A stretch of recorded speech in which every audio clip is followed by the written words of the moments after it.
33 मावळ लोकसभा महाविकास आघाडीचे उमेदवार संजोग भिकू वाघेरे पाटील यांच्या प्रचारार्थ उरण शहरात भव्य जाहीर सभा आयोजित करण्यात आली होती।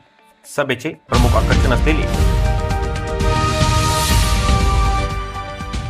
युवा सेना प्रमुख आमदार आदित्य ठाकरे यांच्या प्रमुख उपस्थितीत व्यासपीठावर माजी केंद्रीय मंत्री अनंत गीते, आमदार जितेंद्र आव्हाड, आमदार जयंत पाटील, आमदार सचिन अहिर, माजी महापौर किशोरी पेडणेकर, माजी आमदार मनोहर शेठ भोईर, माजी आमदार बाळाराम पाटील, शिवसेना संपर्क प्रमुख बबनदादा पाटील, काँग्रेस नेते श्रीरंग बर्गे, जिल्हाध्यक्ष महेंद्र घरत, राष्ट्रवादीचे नेते प्रशांत पाटील, राष्ट्रवादीच्या नेत्या भावनाताई घाणेकर, शेकाप नेते प्रीतम म्हात्रे, तसेच काँग्रेस उद्धव बाळासाहेब ठाकरे, शिवसेना गट, शेतकरी कामगार पक्ष, राष्ट्रवादी काँग्रेस, शरद पवार गट, आम आदमी पार्टी तसेच इंडिया आघाडीचे अनेक मान्यवर व हजारो संख्येने सभेत नागरिक उपस्थित होते। यावेळी अखिल भारतीय जनरल युनियन व आगरी समाज संस्थेच्या वतीने महाविकास आघाडीला बिनशर्त पाठिंबा देण्यात आला।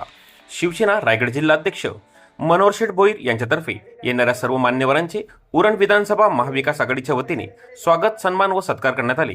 यावेळी सुरक्षितेच्या दृष्टिकोनातून पोलिसांचा कडेकोट बंदोबस्त पाहायला मिळाला।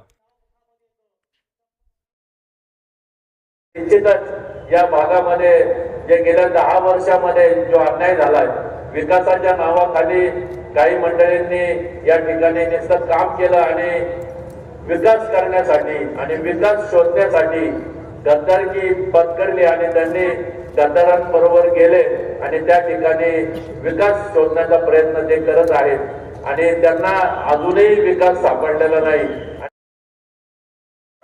हे फसवता त्यांनी सांगितलं नाही, बातमीला पण मी सांगितले तू फसवतोस। आज 10 वर्षे झाली, बातमीदारामध्ये मत मागायला आला त्याला उभा करू नका हे मी तुम्हाला सांगतो। देवेंद्र फडणवीसांनी केलेलं चक्की पिसिंग अँड पिसिंग अँड पिसिंग अँड पिसिंग, आता बघतोय त्या kissing and kissing and kissing.